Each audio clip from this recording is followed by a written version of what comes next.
करेंगे loud speaker की। ये वक्त है लोकतंत्र के पर्व का, यानी लोकसभा चुनाव का। रैलियों का दौर शुरू हो चुका है। कहीं जुमलेबाजी तो कहीं आरोप प्रत्यारोप लगाए जा रहे हैं। विस्तार न्यूज आपको बताएगा कि कहां लाउड स्पीकर पर नेताओं की बोल से हलचल हुई और कहां लाउड स्पीकर पर बोलना नेताओं को भारी पड़ा।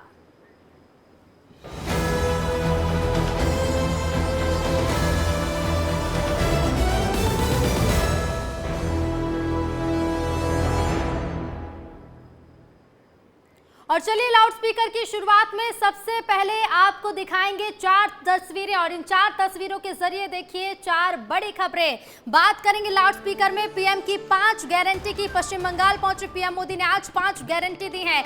तो वहीं 13 मई यानी चौथे चरण की तैयारियां जोरों पर है। पोलिंग पार्टियां आज रवाना हो रही है।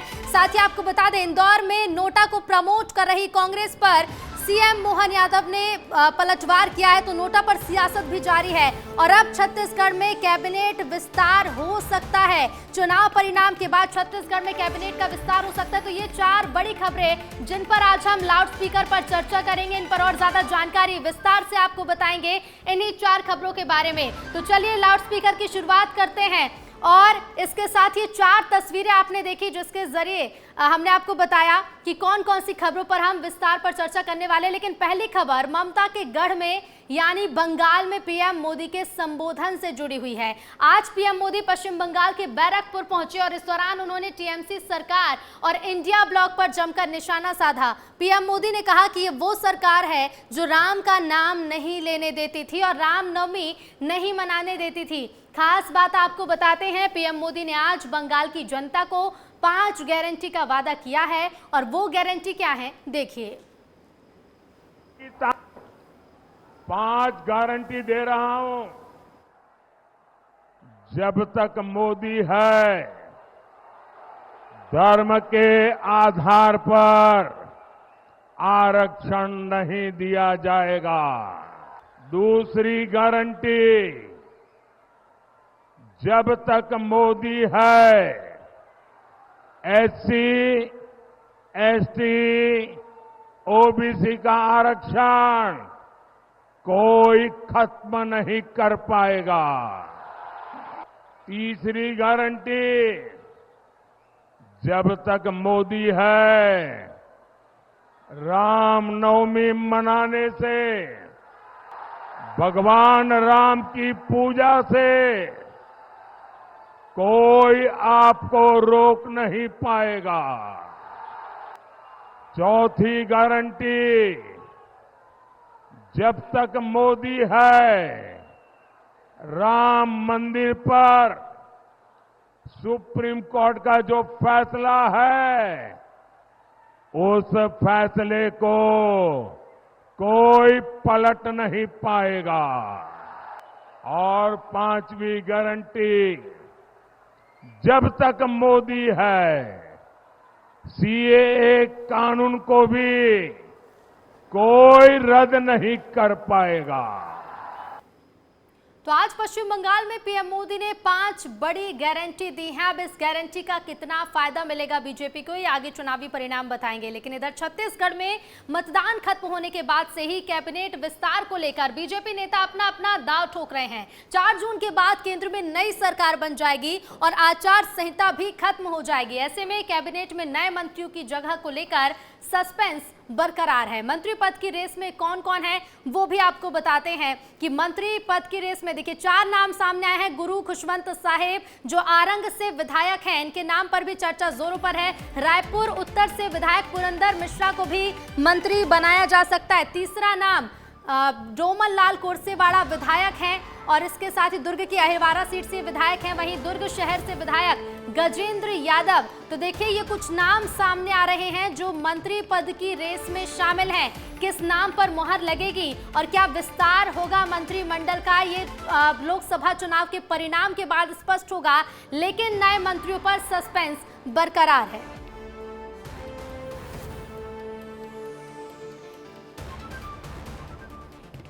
तो देखिए ये 4 नाम हैं मंत्री पद की रेस में जो सामने आए हैं टीवी स्क्रीन पर। देखिए इन 4 नामों को, इन 4 विधायकों को कि इनमें से कोई मंत्री बनाया जा सकता है, तो वहीं इस पर कांग्रेस भी पलटवार कर रही है। लेकिन मंत्री पद की रेस में 4 नाम सामने आ चुके हैं और इसी पर हम और ज्यादा जानकारी भी लेंगे। संवाददाता अनमोल तिवारी हमारे साथ लाइव जुड़ गए हैं। अनमोल, 4 नाम हमारे सामने हैं, क्या अपडेटेड जानकारी लेकर आए हैं?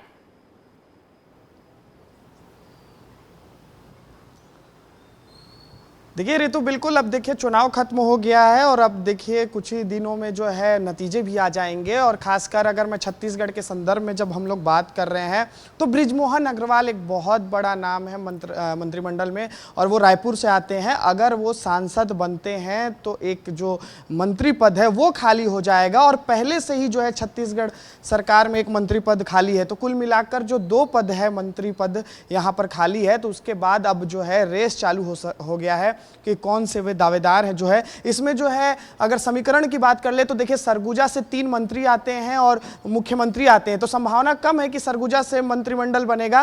गुरु खुशवंत साहिब जो रायपुर से आते हैं, आरंग से विधायक हैं, और साथ ही यहीं से आने वाले पूर्व मंत्री राजेश मूणत पीडब्ल्यूडी मंत्री हैं। इन दोनों का नाम जो है काफ़ी चर्चा में है कि अगर मंत्री पद खाली एक और होता है और 2 मंत्री पद बचता है तो इन दोनों को शायद जो है मंत्री बनाया जा सकता है। देखिए बस्तर से जो है केदार कश्यप पहले ही मंत्री बन चुके हैं। किरण सिंह जो भाजपा के प्रदेश अध्यक्ष हैं वहीं से आते हैं, तो बस्तर से भी जो है चांसेस कम है कि मंत्री पद में किसी को जगह मिलेगी। वहीं बिलासपुर से भी अगर बात कर ले तो 3 मंत्री पहले से ही बिलासपुर से हैं। उप मुख्यमंत्री अरुण साहू भी बिलासपुर से आते हैं, तो वहां से भी चांसेस कम है। रायपुर से ही जो है 1-2 नाम सामने आएंगे और उन्हें मंत्री पद में जगह मिलेगी। जी ऋतु। जी बिल्कुल अनमोल, शुक्रिया आपका जुड़ने के लिए और तमाम जानकारी के लिए। तो देखिए मंत्रिमंडल विस्तार पर चर्चा जोरों पर है। इधर मध्य प्रदेश के इंदौर में कांग्रेस की तरफ से नोटा के प्रचार अभियान पर मुख्यमंत्री डॉक्टर मोहन यादव ने तीखा हमला किया है। सीएम ने कहा कि इंदौर में कांग्रेस ने पहले अपना प्रत्याशी खोया, अब अपनी बुद्धि खो रही है। ये नोटा ये कोई चुनाव चिन्ह नहीं है और ऐसे में कांग्रेस ने पहले अपना प्रत्याशी खोया और अब अपनी बुद्धि खो रहा है। इनको शर्म आना चाहिए कि नोटा के ऊपर कोई वोट डलता है क्या? नोटा के ऊपर कोई नोटा चुनाव चिन्ह नहीं, नोटा ऑप्शन है अपने आक्रोश व्यक्त करने का। तो इसका मतलब कांग्रेस अगर हारती है तो वो निर्वाचन के खिलाफ जाती है। ये कांग्रेस को सोचना चाहिए वो क्या कह रहे हैं। लेकिन बड़े दुर्भाग्य के साथ कहना चाहिए जिस ढंग की स्थिति बनती है कि कांग्रेस को अपने अंतर्मन में झांकना चाहिए कि उनका संगठन कहाँ फेल हो रहा है, कौन कौन सी उनसे गलतियाँ हुई है। आगे आने वाले चुनाव में फिर मजबूती से लड़े। ये पराजय की लड़ाई अगर नोटा की बात कर रहे थे। और नोटा पर जारी सियासत पर और ज्यादा बातचीत के लिए संवाददाता पुनीत विजयवर्गीय इंदौर से सीधे लाइव जुड़ रहे हैं। पुनीत, इंदौर में नोटा को प्रमोट कर रही है कांग्रेस, जगह जगह सेल्फी पॉइंट भी बनाए गए हैं, लेकिन इसी बीच मध्य प्रदेश के मुख्यमंत्री डॉक्टर मोहन यादव ने पलटवार भी कर दिया है।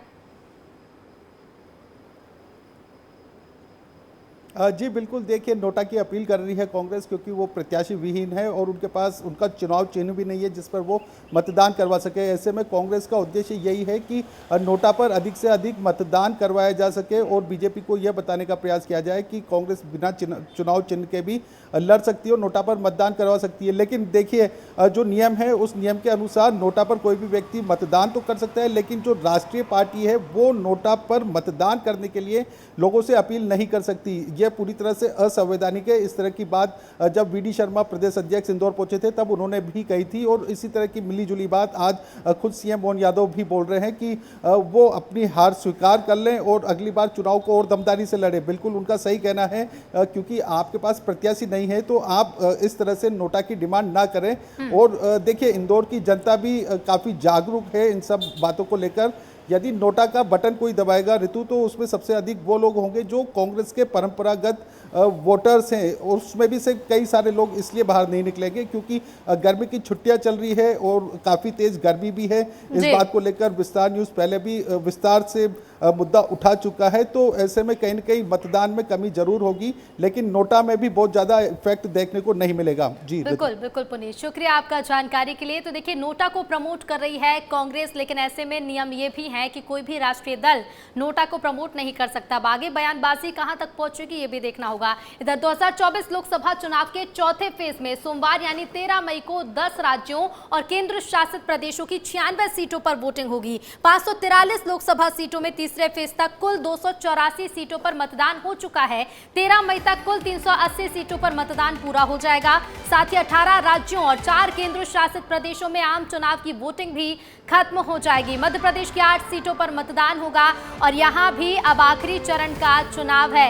8 सीटें कौन सी हैं, ये ग्राफिक्स के जरिए देखें। मध्य प्रदेश की 8 सीट जिन पर चौथे चरण में वोटिंग होने जा रही है, देवास, इंदौर, उज्जैन और इसके साथ ही आपको बता दें धार में चौथे चरण पे वोटिंग होगी और साथ ही रतलाम, मंदसौर, खरगोन और खंडवा। तो ये वो 8 सीटें हैं जहां कल प्रत्याशियों की किस्मत का फैसला होगा। 8 सीटों पर वोटिंग होगी मध्य प्रदेश की। तो 13 की तैयारी देखिए। 10 राज्यों और केंद्र शासित प्रदेशों की कुल 96 सीटों पर मतदान होगा कल। तीसरे चरण तक 284 सीटों पर मतदान पूरा हो चुका है। अब बारी है चौथे चरण की और चौथे चरण पूरा होने के साथ 380 सीटों पर मतदान पूरा हो जाएगा। बता दें कि 18 राज्यों और 4 केंद्र शासित प्रदेश में चुनाव खत्म होगा कल, यानी चौथे चरण के बाद, और कुल 10 राज्यों की और केंद्र शासित प्रदेशों की 96 सीटों पर कल वोटिंग होगी। और देखिए पूरे देश भर में चौथे चरण का चुनाव होगा कल। मध्य प्रदेश की बात करें तो मध्य प्रदेश में लोकसभा चुनाव के बीच नेताओं ने एक तरफ जनता के बीच जाकर चुनाव प्रचार किया है, तो वहीं पॉलिटिकल पार्टियों ने सोशल मीडिया पर भी जमकर कैंपेन किया। चुनाव के बीच मतदाताओं तक पहुंचने के लिए दोनों ही पार्टियों ने जमकर कोशिश की। सोशल मीडिया पर कैंपेन ने कितना असर डाला है ये तो नतीजे ही बताएंगे, लेकिन कितनी चुनौती है सोशल मीडिया पर, इस पर देखिए रिपोर्ट। लोकसभा चुनाव के बीच प्रत्याशियों के लिए कैंपेन का जिम्मा दोनों ही पार्टियों ने उठाया। सभी लोकसभा सीटों पर अलग अलग रणनीति के तहत सोशल मीडिया पर प्रचार किया गया। बीजेपी ने सोशल मीडिया की पूरी फौज को सक्रिय रखा, वहीं कांग्रेस ने भी कोई कसर नहीं छोड़ी और आईटी सेल को पूरी तरीके से एक्टिव रखा। बीजेपी ने सोशल मीडिया के अलग अलग प्लेटफॉर्म्स पर अपनी योजनाओं को पहुंचाने की कोशिश की। इधर कांग्रेस ने भी बीजेपी के हमलों का सोशल मीडिया पर ही जवाब दिया। हालांकि बीजेपी के आईटी सेल से मुकाबला करना कांग्रेस के लिए चुनौती भरा रहा, क्योंकि बीजेपी ने कांग्रेस की पोल खोल का अभियान चलाया। नरेंद्र मोदी जी महलों में रहते हैं। यहाँ तक कि कांग्रेस नेताओं के विवादित बयान को भी चुनाव के दौरान सोशल मीडिया पर सामने लेकर आए। राहुल गांधी से लेकर कांग्रेस के प्रदेश के नेताओं के पुराने वीडियो को जनता के बीच पहुँचाया। जो पिछले 10 सालों में मध्य प्रदेश में प्रधानमंत्री श्री नरेंद्र मोदी जी के नेतृत्व में काम हुए हैं हर लोकसभा में, उन सभी का प्रचार सोशल मीडिया के माध्यम से भरपूर किया गया है। और चाहे फिर और जितने भी प्लेटफॉर्म हैं सोशल मीडिया के, चाहे फिर वो फेसबुक हो, ट्विटर हो, इंस्टाग्राम हो, यूट्यूब हो, जितने भी अलग अलग तरीके की ऐप इस समय मौजूद हैं, उन सभी का उपयोग सोशल मीडिया पे प्रचार के लिए किया गया है। व्हाट्सएप का प्रत्येक बूथ पर, मध्य प्रदेश के जितने भी बूथ हैं उन सभी बूथों पर हमारा एक व्हाट्सएप ग्रुप बना हुआ है, जिसमें हमारे बूथ के कार्यकर्ताओं के साथ साथ मतदाता भी जुड़े हुए हैं। बीजेपी ने सोशल मीडिया का भरपूर इस्तेमाल किया और 64,000 से ज्यादा व्हाट्सएप ग्रुप बनाकर केंद्र और राज्य सरकार की योजनाओं को जन जन तक पहुंचाने का काम किया। मतदाताओं को वोटिंग के लिए जागरूक किया और मतदान प्रतिशत बढ़ाने के लिए भी सोशल मीडिया का सहारा लिया गया। करीब 10,000 से ज्यादा कार्यकर्ताओं को सोशल मीडिया के जरिए एक्टिव किया गया, जो मतदाताओं के बीच जाकर फीडबैक भी लेते रहे। बीजेपी की इस रणनीति का जवाब देने के लिए कांग्रेस की सेंट्रल इलेक्शन टीम भी एक्टिव हुई। दिल्ली में बैठी कांग्रेस की आईटी सेल ने मध्य प्रदेश में फोकस रखा। कांग्रेस के आईटी सेल के अध्यक्ष अभिनव बरोलिया का कहना है कि कांग्रेस ने जनता की लड़ाई लड़ी और दावा किया कि बीजेपी के झूठ और नफरत के बीच कांग्रेस आईटी सेल ने जनता को सच दिखाने की कोशिश की। कांग्रेस का सोशल मीडिया विभाग लगातार जनता का सोशल मीडिया विभाग बना रहा और हमने लगातार महंगाई के मुद्दे उठाए, हमने लगातार सोशल मीडिया प्लेटफॉर्म पर हमने बेरोजगारी के मुद्दे उठाए, युवा लगातार मुद्दे उठाते रहे, बढ़ते हुए बिजली के दाम के वीडियोस हमारे पास आते रहे। हमने जनता के मुद्दों पर चुनाव लड़ा। वहीं भाजपा ने जिस तरीके से नफरत बढ़ाने की बातें सोशल मीडिया पर करी, उसको भी दबाने का काम, उसका भी खुलासा हमारे सोशल मीडिया ने किया। लगातार आप देखेंगे जनता के सोशल मीडिया विभाग में रहकर कांग्रेस के लोगों ने जनता के साथ जुड़कर, कांग्रेस के जो हमारे कार्यकर्ता थे उन्होंने भी जनता के साथ जुड़कर लगातार एक तरीके से जनता के हितैषी काम किया। और सोशल मीडिया पे हमने नफरत की बातों को जितना दबाने की कोशिश करी, भाजपा के द्वारा जो न्यूसेंस फैलाया जाता था उसको भी रोकने की हमने भरसक कोशिश करी। दोनों ही दलों का आईटी सेल कितना असरदार रहा ये कहना तो मुश्किल है, लेकिन बीजेपी की तुलना में कांग्रेस अभी भी सोशल मीडिया पर पीछे है। हालांकि कांग्रेस पार्टी ये दावा कर रही है कि उनकी टीम ने अपनी तरफ से कोई कसर नहीं छोड़ी है। बीजेपी ने करीब 65,000 से अधिक व्हाट्सएप ग्रुप बनाकर मतदाताओं को जोड़ने की कोशिश की और उन तक मोदी की गारंटी पहुंचाई, तो फिर भला कांग्रेस कैसे पीछे रहती। कांग्रेस ने सोशल मीडिया के जरिए राहुल गांधी के उस न्याय पत्र को भी पहुंचाया। सोशल मीडिया पर कितना असर रहा मोदी की गारंटी और राहुल का न्याय, ये तो चुनाव के नतीजों के बाद स्पष्ट हो जाएगा। पहले चरण से लेकर चौथे चरण तक बीजेपी और कांग्रेस ने अपनी पूरी ताकत झोंकी। कहां किसके कितने दौरे हुए और कांग्रेस ने मिशन 29 पर कितना ध्यान दिया, इस रिपोर्ट में देखिए। मध्य प्रदेश में चौथे और आखिरी चरण का मतदान सोमवार 13 मई को है। एमपी की बची 8 सीटों पर मतदान होना है। शनिवार शाम को प्रचार थम चुका है। इससे पहले दोनों प्रमुख दल कांग्रेस और बीजेपी ने प्रचार में पूरा जोर लगाया। मध्य प्रदेश की 29 लोकसभा सीटों के लिए 16 मार्च से चुनाव प्रचार शुरू हुआ था। इन 57 दिनों में बीजेपी और कांग्रेस के नेताओं ने पूरा प्रदेश नापा। मुख्यमंत्री डॉक्टर मोहन यादव ने सबसे ज्यादा 197 सभाएं की। पूर्व सीएम शिवराज सिंह चौहान ने भी 66 सभाएं की। कांग्रेस की बात करें तो प्रदेश कांग्रेस अध्यक्ष जीतू पटवानी ने 130 सभाओं को संबोधित किया। वहीं राष्ट्रीय नेताओं में प्रधानमंत्री नरेंद्र मोदी, गृह मंत्री अमित शाह, बीजेपी के राष्ट्रीय अध्यक्ष जेपी नड्डा, कांग्रेस के पूर्व अध्यक्ष राहुल गांधी, प्रियंका गांधी और राष्ट्रीय अध्यक्ष मल्लिकार्जुन खड़गे भी प्रदेश में सक्रिय रहे। पीएम मोदी ने 7 दिन में सभा और रोड शो के जरिए सीधे तौर पर 10 लोकसभा सीटों को कवर किया। अमित शाह ने भी 10 जगहों पर पहुंचकर सभा और रोड शो किए। उन्होंने मध्य प्रदेश में 4 दिन प्रचार किया। जेपी नड्डा 4 दिन में 7 लोकसभा सीटों पर पहुंचे। वहीं मुख्यमंत्री डॉक्टर मोहन यादव भी 29 सीटों पर पहुंचे। उन्होंने 185 विधानसभा सीटों को कवर किया। पूर्व सीएम ने भी कोई कसर नहीं छोड़ी। उन्होंने इस बार सबसे ज्यादा सड़क मार्ग से यात्राएं की। 21 सीटों पर 66 सभाएं और 16 रोड शो किए। 5 जगहों पर रात्रि विश्राम किया। कांग्रेस पार्टी की बात करें तो सबसे ज्यादा प्रदेश अध्यक्ष जीतू पटवारी ने लगभग पूरा प्रदेश नापा। आम सभा, नुक्कड़ सभा, रैली, बैठक सब मिलाकर उनके 130 कार्यक्रम हुए। वहीं दिग्विजय सिंह ने राजगढ़ में मतदान के बाद 9 मई से 11 मई के बीच 4 कार्यकर्ता सम्मेलन, 5 नुक्कड़ सभाएं और 5 आम सभाएं की। हालांकि कांग्रेस के शीर्ष नेताओं का मध्य प्रदेश में मिशन 29 पर पूरा फोकस नजर नहीं आया। राहुल गांधी से लेकर प्रियंका और मल्लिकार्जुन खड़गे ने गिनी चुनी सभाएं की, जिसमें राहुल गांधी ने 3 दिन में सिवनी, शहडोल, भिंड, जोबाट, सेगांव में सभा की। वहीं प्रियंका गांधी मात्र 1 दिन में 2 सभाएं ही कर सकी और कांग्रेस के राष्ट्रीय अध्यक्ष मल्लिकार्जुन खड़गे ने मात्र 1 सभा की। कांग्रेस के प्रचार ने भले ही सबका ध्यान अपनी ओर न खींचा हो, लेकिन नेताओं के बयानबाजी ने खूब सुर्खियां बटोरी। प्रदेश अध्यक्ष से लेकर प्रियंका गांधी तक के बयान मध्य प्रदेश में खूब चर्चा का विषय बने। दोनों ही पार्टी के स्टार प्रचारकों ने अपनी अपनी रणनीति का सहारा लिया। पार्टी लाइन पर चलते हुए किसी ने बयानों से सुर्खियां बटोरी तो किसी ने पलटवारों से। हालांकि जनता के दिल तक उतरने का काम किसने किया है, ये 4 जून को साफ हो जाएगा। ब्यूरो रिपोर्ट, विस्तार न्यूज।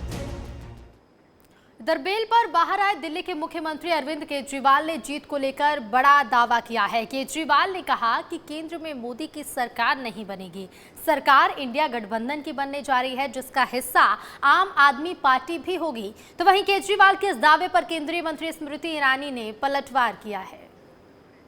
मोदी सरकार नहीं बन रही है, केंद्र में इंडिया गठबंधन की सरकार बन रही है। आम आदमी पार्टी उस सरकार का हिस्सा होगी। दिल्ली को पूर्ण राज्य दिलाएंगे। मेरा आकलन है कि उससे पहले अरविंद जी वापस जेल जा रहे हैं। मुझे लगता है कि जो शराब घोटाले के लिए बेल पर कुछ लम्हे लेकर जेल से बाहर आए, उन्हें ये चिंता करनी पड़ेगी कि आजीवन कारावास में उनकी स्थिति कैसी रहेगी। और चुनावी समय में सियासत भी जोर पकड़ रही है। झारखंड के सिमरिया में पीएम मोदी एक बार फिर राहुल गांधी पर निशाना साधते नजर आए। पीएम ने कहा कि शहजादे को इस चुनाव में उनकी उम्र से भी कम वोट मिलेंगे। तो वहीं राहुल गांधी ने पलटवार करते हुए कहा कि पीएम मोदी प्रधानमंत्री नहीं बल्कि राजा हैं, एक ऐसे राजा जिनके पास पावर नहीं है। और ये शहजादे को, उनकी पार्टी को उनकी उम्र से भी कम सीटें मिलने वाली हैं। मोदी जी राजा हैं। मोदी जी प्राइम मिनिस्टर नहीं है, मोदी जी राजा हैं। 21वीं सदी के वो राजा हैं और उनके जो फाइनेंसियर्स हैं पीछे, राजा का पूरा टेम्पो वाले, एक्चुअली वो राजा फ्रंट है। एक्चुअली राजा के पास पावर नहीं है, एक्चुअली पावर कहीं और है। और इसी के साथ लाउडस्पीकर में फिलहाल इतना ही। आप देखते रहिए विस्तार न्यूज। नमस्कार।